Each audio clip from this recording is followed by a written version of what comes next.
ଯୁଦ୍ଧର ପ୍ରଭାବ ରୋଷେଇ ଘରେ ପଡ଼ିବା ଆରମ୍ଭ ହୋଇଛି। ଗତ 2 ମାସ ହେଲା ଦର ଧୀରେ ଧୀରେ ବଢ଼ୁଥିବା ବେଳେ ଯୁଦ୍ଧ ପ୍ରଭାବରେ ଦର ଉପରମୁହାଁ ହୋଇଛି। ରିଫାଇନ୍ ପାମୋଲିନ୍ ତେଲ ଦର ଲିଟର ପିଛା 5ରୁ 10 ଟଙ୍କା ବଢ଼ିଯାଇଛି। ଆମଦାନୀ ସ୍ୱାଭାବିକ ନହେଲେ ଆଗକୁ ତେଲ ଦର ଆହୁରି ବଢ଼ିବା ଆଶଙ୍କା କରାଯାଉଛି।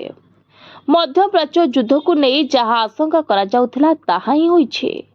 ଭାରତରେ ସିଧାସଳଖ ଯୁଦ୍ଧର ପ୍ରଭାବ ଏଲ୍‌ପିଜି ପରେ ବୃଦ୍ଧି ପାଇଛି ଖାଇବା ତେଲ, ରିଫାଇନ୍ ଓ ପାମୋଲିନ୍ ତେଲ।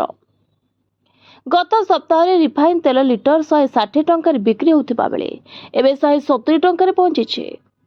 ହୋଲସେଲରେ ରିଫାଇନ୍ ତେଲ 3ରୁ 4 ଟଙ୍କା ବଢ଼ିଥିବା ବେଳେ ପାମୋଲିନ୍ ତେଲ 2ରୁ 3 ଟଙ୍କା ବଢ଼ିଛି।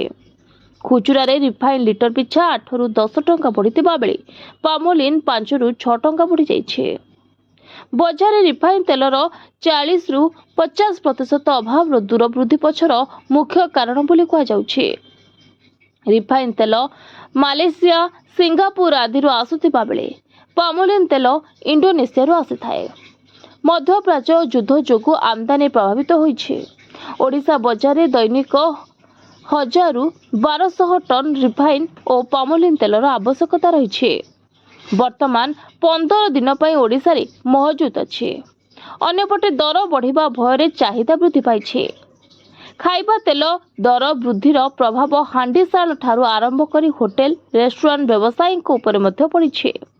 ସିଧାସଳଖ ଲୋକଙ୍କ ପକେଟକୁ ପ୍ରଭାବିତ କରିଛି ତେଲ ଦର ବୃଦ୍ଧି। ଗତ 2 ମାସ ମଧ୍ୟରେ ଖାଇବା ତେଲର ଲିଟର ପିଛା ପ୍ରାୟ 25 ଟଙ୍କା ବଢ଼ିଛି। Report, voice of Odisha live.